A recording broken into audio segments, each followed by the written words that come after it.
Vamos a abrir nuestras Biblias en Santiago capítulo 1. Santiago capítulo 1. Bienvenida otra vez. Qué bueno ver. Dios te bendiga. ¿Cómo te llamas? Mónica. Mónica. Qué bueno ver. Santiago capítulo 1. Jacobo, siervo de Dios y del Señor Jesucristo, a las 12 tribus que están esparcidas, salud. Hermanos míos, tened por sumo gozo cuando cayereis en diversas tentaciones. La versión moderna dice pruebas, ¿verdad? Hermanos míos, tened por sumo gozo cuando cayereis en diversas tentaciones o pruebas, sabiendo que la prueba de vuestra fe obra paciencia. Mas tenga la paciencia perfecta su obra, para que seáis perfectos y cabales, sin faltar en alguna cosa. Ahí nada más, solo hasta ahí. Hay algo que a mí me es un poco difícil de asimilar,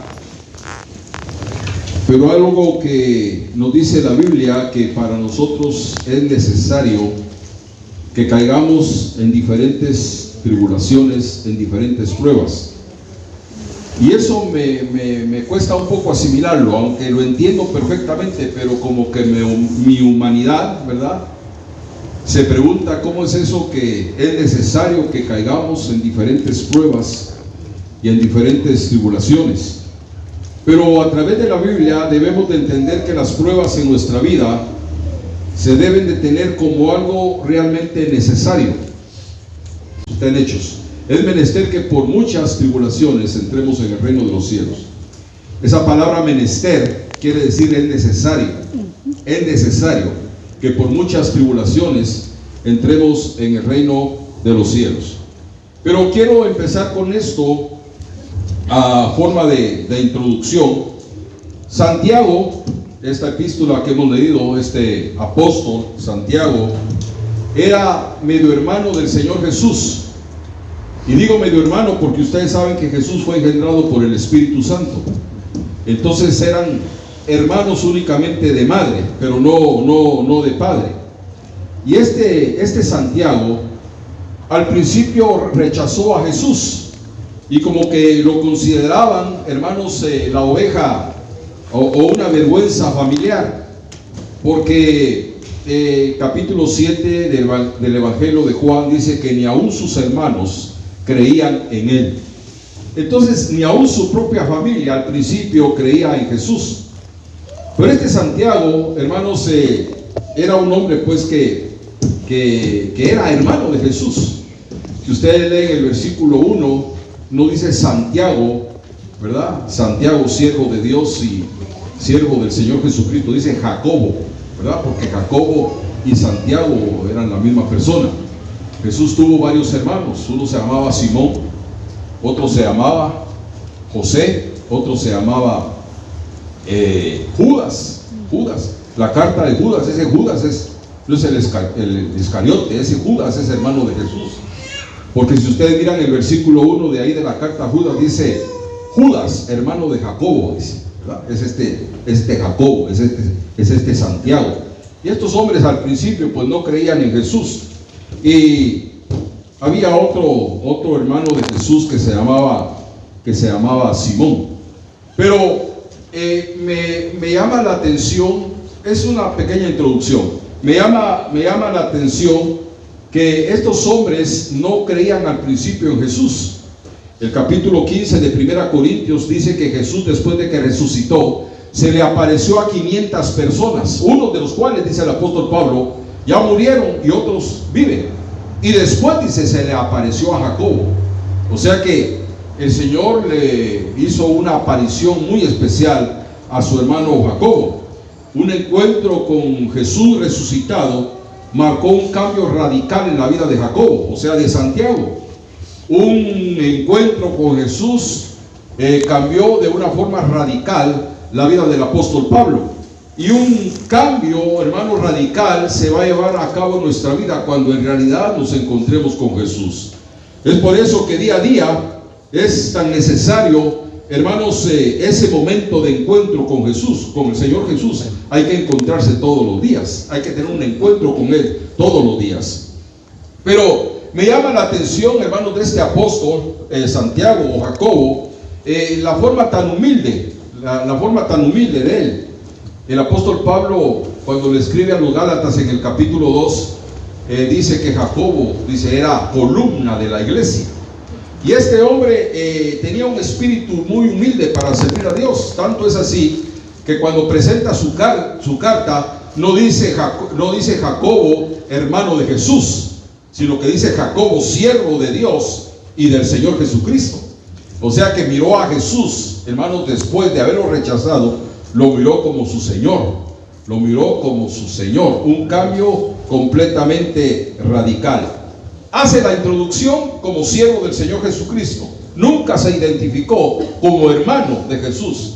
Cualquiera pudiera haberse sentido orgulloso de decir, yo soy hermano de Jesús. Pero este hombre era tan humilde que dijo, siervo de Jesucristo. Reconoció a Jesús como su Señor. Pero vamos a ver que lo primero que hace el apóstol Santiago es hablar acerca de las pruebas. Es el tema que él toca, hermanos, en estos versículos que leímos. Y la palabra prueba, hermanos, tiene varios significados en la Biblia. Por ejemplo, en el capítulo 6 del Evangelio de Juan, ustedes se recuerdan cuando Jesús iba a alimentar a 5,000 personas. Dice la Biblia que Jesús se acerca a Felipe y le dice, ¿de dónde compraremos pan para darle de comer a esta gente? ¿Verdad? Y Felipe se le queda viendo. Jesús le dice, ¿de dónde vamos a comprar o a dónde vamos a ir a comprar pan para darle de comer a toda esta gente? Eran 5,000 personas, sin contar las mujeres y los niños. Y dice la Biblia que Jesús le hizo esa pregunta para probarlo, dice, para probarlo, porque Jesús sabía perfectamente lo que él iba a hacer. Jesús sabía que iba a hacer un milagro, pero le hace la pregunta a Felipe para probarlo. Entonces, prueba, ¿verdad? En este pasaje que les estoy citando, es como un intento para ver si algo funciona. Esa es una prueba. Uno hace la prueba de algo para ver si funciona. Jesús le estaba haciendo esta prueba, hermanos, a Felipe para ver si su fe funcionaba. Pero también, hermanos, en la Biblia hay una prueba, ¿verdad? Hay pruebas de fe, hay pruebas de fidelidad, hay pruebas de amor. Cuando cuando Pablo le escribe a los Gálatas en el capítulo 4 y versículo 14, dice la palabra que les dice, porque vosotros no me desechasteis ni tampoco me despreciasteis. Antes bien, le dice, ¿verdad? Me recibisteis como un ángel de Dios, como al Señor Jesucristo. Ustedes no me desecharon, ustedes no me despreciaron, a pesar, dice, de la prueba que tenía en mi cuerpo. Antes bien me recibieron como a un ángel de Dios, como al Señor Jesucristo. Ahí fue puesta, hermanos, la fe, la fidelidad, el amor de los Gálatas fue puesto a prueba. Eso fue una prueba de amor. Y aquellos hombres respondieron afirmativamente a esa prueba, porque dice que a pesar de que el apóstol Pablo estaba enfermo en su cuerpo físico, no lo desecharon, no lo despreciaron. Pero también hay una prueba, ¿verdad? Que eso es ya lo que habla aquí el apóstol Santiago. Una prueba que es una aflicción, que es un problema, que es una adversidad, que es una enfermedad. Todo esto puede ser una prueba que venga a nuestra vida. Va a llegar un momento como cristianos que nuestra fe, que nuestra fidelidad y que nuestro carácter en Cristo, en Dios, va a ser probada. Van a venir pruebas que van a ser, hermanos, van a ser una prueba en nosotros. El apóstol Pablo, cuando le escribe a los Corintios en 1 Corintios capítulo 10, dice, porque no os ha sobrevenido ninguna prueba. Bueno, la versión antigua dice ninguna tentación, la versión moderna dice ninguna prueba. Y voy a usar esta versión nueva. Porque no os ha venido ninguna prueba que no sea humana. Antes bien, dice el apóstol Pablo, ¿verdad? Antes bien, juntamente con la prueba, Dios va a dar la salida para que podáis soportar. Entonces, eso, cuando habla de esta prueba, está hablando de aflicciones. está hablando de problemas, está hablando de enfermedades que pueden venir a nuestra vida. Pero el apóstol Santiago empieza aquí su epístola de una manera un poco fuerte, tomando un tema que es, hermanos, un poco fuerte. El apóstol Pablo, hermanos, dice, empieza su carta, hermanos, hablando de las pruebas. Yo creo que a ninguno de los que estamos aquí nos gustan las pruebas. ¿O usted alguna vez se ha hincado, ha levantado su mano y le ha dicho: Señor, te pido que me mandes problemas? ¿Lo ha hecho? Nunca. Señor, en esta hora voy a hacer un ayuno porque quiero que tú me mandes enfermedades. Nunca hacemos eso. Nadie pide pruebas, nadie pide tribulación, nadie pide enfermedad. Nadie de nosotros hace eso. Pero a pesar de que nosotros no lo pedimos, a pesar de que nosotros no lo deseamos, dice la Biblia que es necesario que por muchas tribulaciones entremos en el reino de los cielos.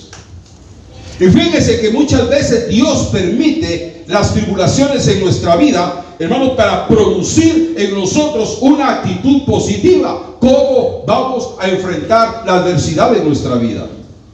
¿Cómo vamos a enfrentar la enfermedad de nuestra vida? ¿Qué actitud vamos a tomar en contra de los problemas que puedan venir a nuestra vida? Y el apóstol Pablo empieza tocando este tema. Pero fíjese que se identifica con su audiencia, se identifica con sus lectores, no como alguien que está sentado allá en la tribuna viendo a los toros. No, él está en el ruedo, él está en el centro del ruedo, ¿verdad? Con la autoridad, hermanos, que le ha dado la experiencia de que él pasó por muchas pruebas y por muchas tribulaciones. Él no está hablando una teoría, algo que únicamente está en su mente. Él está hablando un tema que lo ha vivido, que lo ha practicado. Está hablando de las pruebas, de las tribulaciones.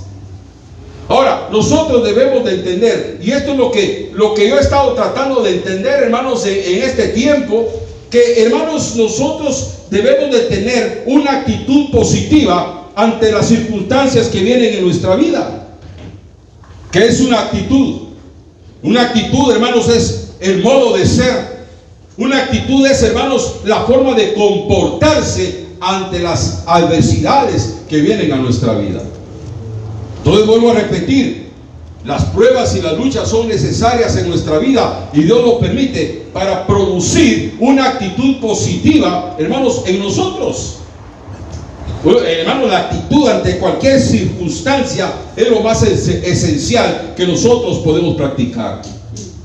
El 10% de la vida, hermanos, es lo que nosotros hacemos, cómo actuamos, pero el 90% es la actitud que tomamos ante las cosas que vienen a nuestra vida.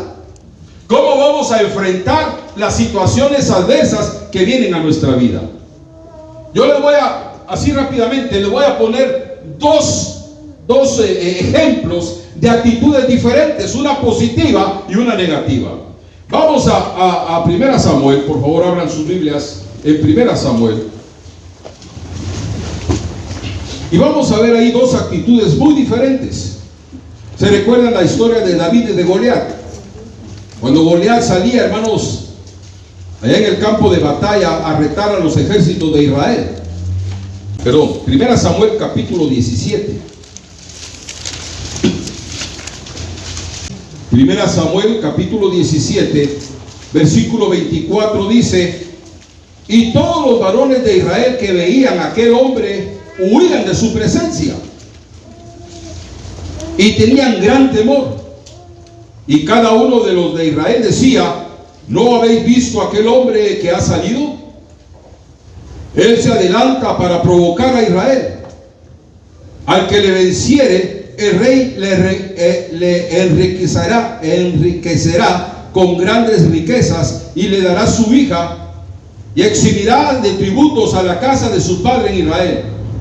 Entonces habló David a los que estaban junto a él diciendo: ¿qué harán al hombre que venciere a este filisteo y quitare el oprobio de Israel? Porque ¿quién es este filisteo incircunciso para que provoque a los escuadrones de Israel? Miren la actitud de David.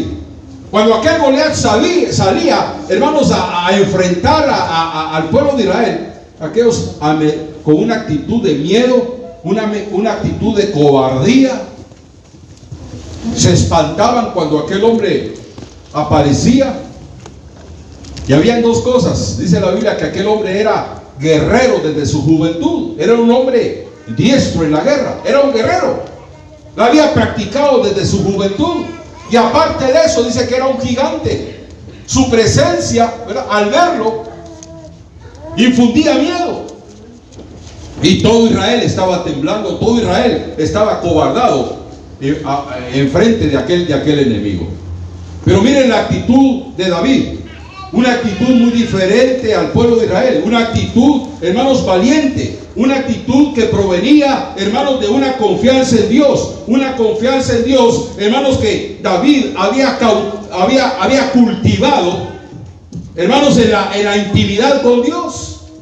Cuando él estaba de pastor allá, pastoreando las ovejas, ese hombre agarraba su arpa y empezaba a componer salmos, empezaba a alabar a Dios. Dice la Biblia que si venía un león a quererle arrebatar sus ovejas, él enfrentaba al león. ¿Se puede imaginar el valor que tenía este hombre enfrentarse a un león? ¿Usted lo haría? No, si con un ratón uno sale corriendo. Un león, si venía un oso, dice, lo enfrentaba y lo mataba. No dejaba que ningún animal salvaje se llevara sus ovejas. Pero ¿de dónde nacía esa confianza? Era una confianza que David había cultivado, hermanos, en la intimidad con Dios. Cuando llegó el momento de sacar ese coraje, esa valentía, David la sacó. Tenía suficiente. Ahora, yo les digo en esta tarde que nuestra actitud hacia las cosas adversas puede ser, hermanos, nuestra mejor amiga o nuestra peor enemiga. ¿Cómo vamos a enfrentar las cosas adversas que vienen en nuestra vida? Alguien que me pudiera leer capítulo 18, versículo 14 de Proverbios. Lea ese versículo, subráyelo, métaselo en la cabeza, porque ese versículo le va a ayudar en las adversidades. Alguien que lo lea. Proverbios 18, 14. El ánimo del hombre. Oiga, el ánimo del hombre soportará su enfermedad. Ahí nada más, gracias. El ánimo del hombre soportará su enfermedad. ¿Lo leyeron? ¿Lo escucharon? El ánimo del hombre soportará su enfermedad. Aún ante la enfermedad, ¿qué ánimo? ¿Con qué ánimo la vamos a enfrentar? ¿Con un ánimo de victoria o con un ánimo de derrota? Yo conocí a una persona que le dijeron, le diagnosticaron cáncer. Le dijeron, usted tiene cáncer. Mire, el ánimo se le vino hasta abajo, se le vino a los suelos, que en menos de un mes se murió. No batalló. ¿Por qué? Porque el ánimo se le vino abajo. ¿Cómo un ánimo bueno, un ánimo de victoria, lo puede ayudar a uno a salir de una situación difícil? ¿Cómo el ánimo bueno de victoria lo puede ayudar a uno a salir de una situación difícil? Y no solo de la enfermedad, de un problema. ¿Cómo vamos a actuar ante un problema? Yo no estoy hablando de un problemita sencillo, de un problema fuerte. El ánimo del hombre soportará sus enfermedades. ¿Cómo vamos a enfrentar a una enfermedad que viene a nuestra vida? Lo vuelvo a repetir, la actitud que nosotros tomemos puede ser nuestro mejor amigo, amiga, o nuestro peor enemigo. Ahora miren, ahí adelantito, estamos en 1 Samuel capítulo 17. Ahora miremos una actitud negativa. Capítulo 17, ahí donde estábamos, en el versículo 28. 1 Samuel 17, 28. Y oyéndole hablar Eliab, su hermano mayor, con aquellos hombres, se encendió en ira contra David y dijo: ¿para qué has descendido acá? ¿Y a quién has dejado aquellas pocas ovejas en el desierto? Yo conozco tu soberbia y la malicia de tu corazón, que para ver la batalla has venido. Miren la actitud de este hombre. En primer lugar, David no era una persona soberbia. Este le dijo que era soberbio. David, hermano, no tenía malicia en su corazón. Su hermano así lo vio. Yo he visto, conozco tu soberbia y la malicia de tu corazón. David no era así. Entonces, este hombre, teniendo esta clase de actitud, hermanos, una actitud de desprecio, una actitud de rechazo contra su propio hermano, esto no le favorecía absolutamente en nada, sino que le impedía tener el suficiente valor, el valor necesario para poder enfrentarse al gigante. David tenía una actitud muy diferente, una actitud negativa, y esta actitud negativa no le daba el valor para enfrentarse al gigante. Entonces, ¿cómo vamos a enfrentar nosotros los problemas? ¿Cómo vamos a enfrentar nosotros, hermanos, la adversidad que venga a nuestra vida? ¿Con una actitud de victoria o con una actitud de derrota? Todos en nosotros. Ahora fíjense que esta es otra cosita un poco difícil de digerir, un poco difícil de vivirla, pues, de experimentarla. Porque la Biblia dice que tengamos gozo, tener por sumo gozo cuando cayeres en diversas tentaciones o en diversas pruebas. ¿Está escuchando eso? La Biblia no dice que nos pongamos a llorar. La Biblia no dice que nos pongamos allá a gemir. Tener por sumo gozo cuando cayeres en diversas pruebas. Mira el consejo que nos da la palabra de Dios. En otras palabras, como que la Biblia nos dijera: tengan placer cuando caen en problemas. Tengan placer cuando caen en enfermedades. Esto no es un masoquismo espiritual. No quiere decir que vamos a estar con una sonrisa de oreja a oreja cuando nos estamos muriendo. Gozo, hermanos, el gozo que habla aquí la palabra de Dios, tener por sumo gozo, es un profundo sentimiento, hermanos, de que tenemos testimonio en nuestro corazón, que tenemos la aprobación de Dios por la forma en que estamos actuando en medio de la tribulación. ¿Escucharon eso?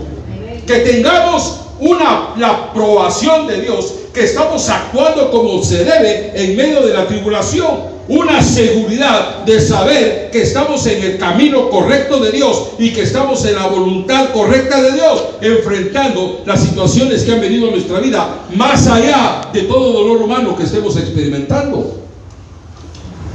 Miren, abran sus Biblias en 1 Pedro. Miren lo que dice el apóstol Pedro en cuanto a esto. Tened por sumo gozo, dice aquí el apóstol Santiago. Pero miren lo que dice el apóstol Pedro, capítulo 1, 1 Pedro capítulo 1, el versículo 6. En lo cual vosotros os alegráis, estando al presente un poco de tiempo afligidos en diversas tentaciones o pruebas, si es necesario. Mire cuál es el consejo divino. Uno, ¿qué es lo que hace cuando tiene problemas? ¿Qué es lo que hace uno cuando tiene tribulaciones? Uno se pone a llorar, se aflige, se desespera. Y aquí la Biblia dice algo diferente. En lo cual vosotros os alegráis, estando al presente un poco de tiempo afligidos, dice. Y esto es lo difícil, ¿no? Esto es lo difícil. Que uno se goce en medio de una enfermedad, que uno se goce en medio de una tribulación. Pero ese es el consejo que da la Biblia. Fíjense que David después, hermanos, bueno, ustedes saben la historia, venció a Goliat y bueno, eso fue una victoria tremenda. Llega a ser rey, pero las tribulaciones no se acabaron. Él siguió teniendo tribulaciones, siguió teniendo problemas. Miren que si vamos al Salmo 119, versículo 110, oigan lo que dice David: pusiéronme lazo los impíos. Pusiéronme lazo los impíos. O sea, se vio amenazado, se vio en peligro, le pusieron trampas. Estaba rodeado de enemigos. Pero yo no me desvié de tus mandamientos. Por heredad he tomado tus testimonios para siempre, porque son el gozo de mi corazón. Entonces, tenía problemas, estaba amenazado, estaba en peligro, puso su confianza en los mandamientos de Dios. ¿Y qué le produjo esto? Gozo, gozo. ¿No cree usted que nos tenemos que gozar al saber que no estamos solos? Estaba tribulado cuando puso su confianza en los mandamientos de Dios en medio de la tribulación. Eso le dio gozo. Eso le dio gozo. Escuche lo que le voy a decir en esta tarde. Dios decide las pruebas, las tribulaciones que va a permitir en nuestra vida. Cada tribulación que viene a nuestra vida es porque Dios la permite, porque todo está bajo control. Usted no crea que andamos aquí en este mundo allá a la deriva, a ver que la buena suerte, que la mala suerte. No.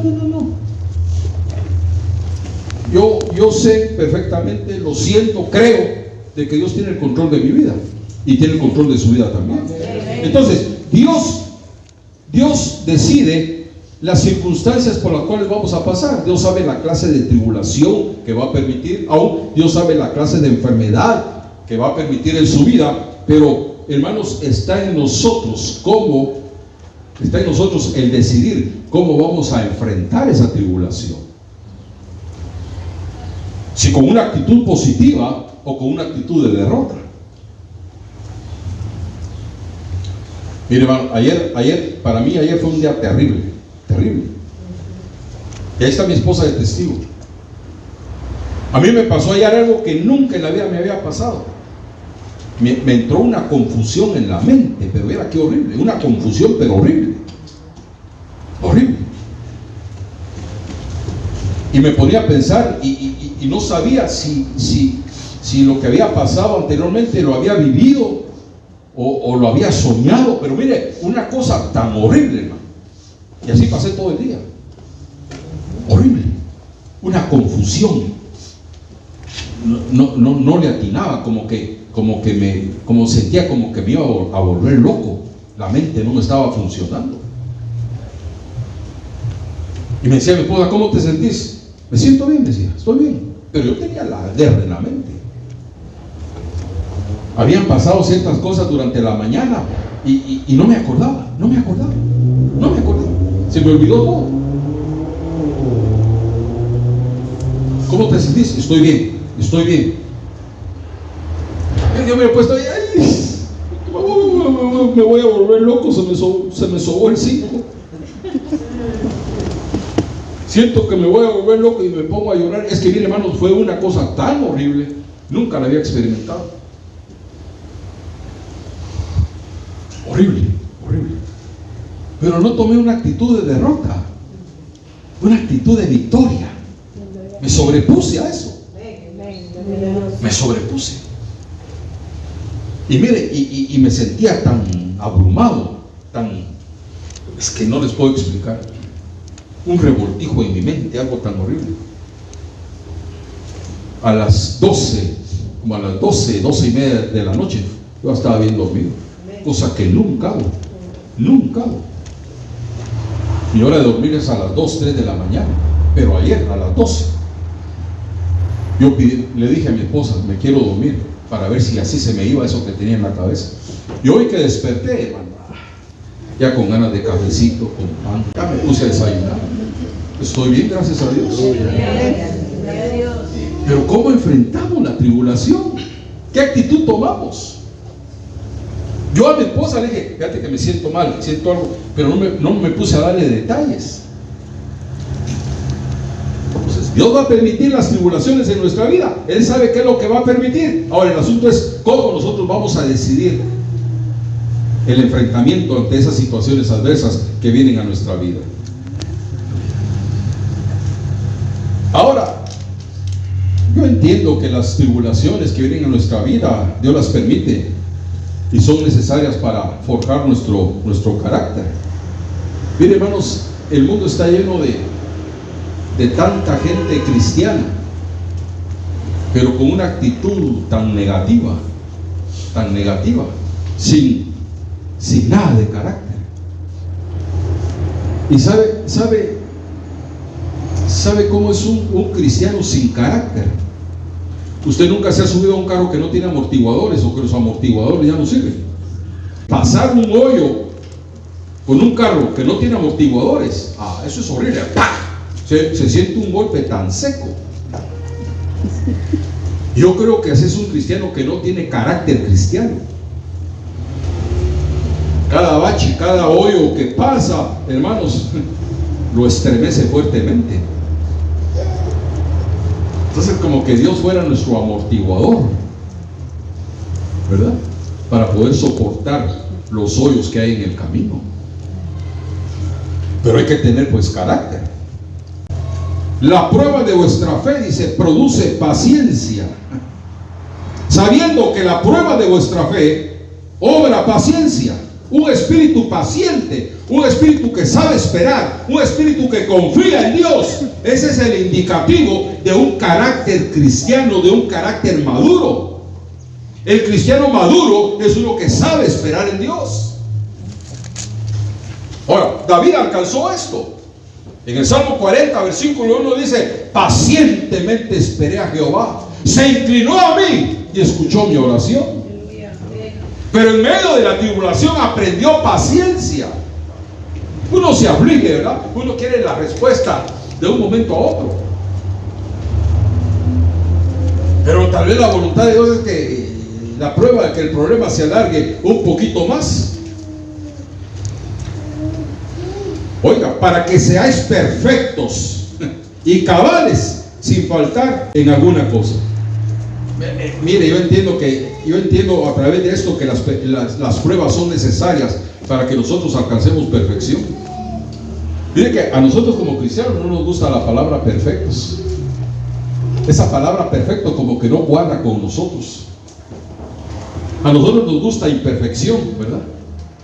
Esa palabra como que es así, entra en nosotros, como que es esa palabra perfección, como que es temida por nosotros, pero la palabra imperfección, esa sí nos gusta. ¿Y sabe por qué nos gusta?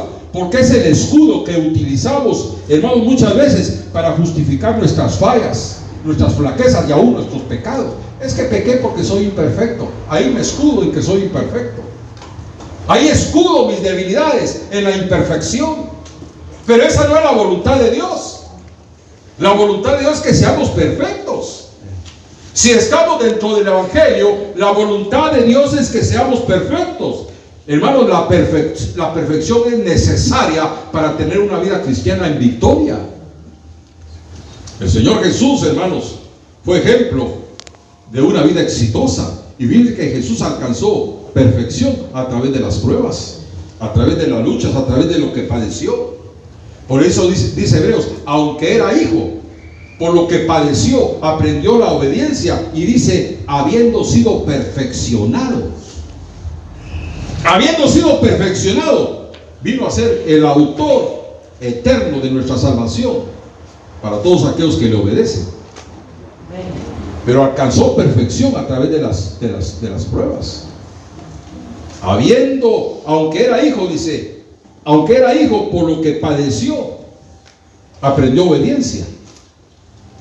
Habiendo sido perfeccionado, dice, vino a ser el autor de nuestra salvación. Entonces, no se aflija, no le extrañe si de un momento a otro, hermanos, viene el problema. Hagamos lo que hizo Noé. Dice que Noé empezó a construir el arca y tardó años, porque era un arca grande, las dimensiones eran grandes, ahí construyendo el arca. No había señales de lluvia, no había señales de nubes, no había nubes oscuras, el cielo limpio, pero él construyendo el arca, lo que más tarde iba a ser el instrumento de su salvación y el de su familia. ¿No cree usted que es bueno que hoy, que estamos bien, que hay salud, que hay trabajo, que tiene dinero, que tiene comida, que hay paz, no hay problemas? ¿No cree que es bueno buscar a Dios de corazón? ¿Para qué? Para que cuando venga el día malo, usted tenga reservas en el banco del cielo para poder afrontar la adversidad que venga a su vida. Por eso es que hay mucha gente que cuando vienen los problemas y las situaciones se vienen al suelo abajo. ¿Por qué? Porque no tienen ahorros en el banco del cielo. No sé si me entienden eso. Ahorita que tiene paz, ahorita que tiene trabajo, ahorita que tiene todo, que no tiene problemas, que todo está bien, Busque a Dios, busque a Dios. Sea fiel para que cuando venga la situación difícil, tenga usted con qué responder. Hay que hacer las que hizo Noé. Entonces, el ser perfecto, hermanos, no es una sugerencia de parte de Dios. La Biblia no dice, yo les aconsejo a que sean perfectos. La perfección cristiana es un mandamiento. Capítulo 5, versículo 48 de Mateo. Dijo Jesús, no lo dijo nadie más. Jesús dijo, sed pues perfectos, como vuestro Padre que está en los cielos es perfecto. Ahora, si Jesús dijo sed perfectos, es porque se puede lograr, es porque se puede alcanzar. Entonces, no nos escudemos de que somos imperfectos para justificar nuestras fallas, porque la voluntad de Dios es que seamos perfectos. Entonces, hermanos, queremos ser perfectos, debemos ser perfectos, necesitamos ser perfectos, y las pruebas es el camino para llevarnos a la perfección. O sea, si viene problemas, si vienen enfermedad, hermano, esa es parte del evangelio, esa es parte de nuestra vida cristiana, esa es parte de nuestra formación. Dios quiere que asumamos una actitud positiva ante cualquier problema que viene a nuestra vida. Termino con un versículo, capítulo 6 de Lucas. Lucas capítulo 6 y versículo 40. Lucas 6:40. El discípulo no es sobre su maestro. La versión moderna dice, el discípulo no es superior a su maestro, mas cualquiera que fuere como el maestro, ¿qué dice? Será perfecto, será perfecto.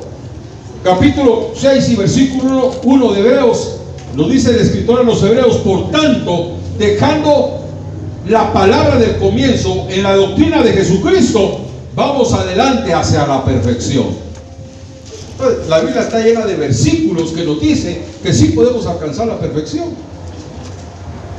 Y las pruebas, las luchas, son las que van a servir para llevarnos a esa perfección. Entonces, hermanos, hermanas, las pruebas son necesarias en nuestra vida. Entendamos que a través de las pruebas Dios forja nuestro carácter a la imagen de Jesucristo. Cuando seamos probados, cuando venga la tribulación, entendamos que Dios está obrando sus propósitos en nosotros. Hay propósitos divinos para nuestra vida que se van a cumplir a través de la tribulación.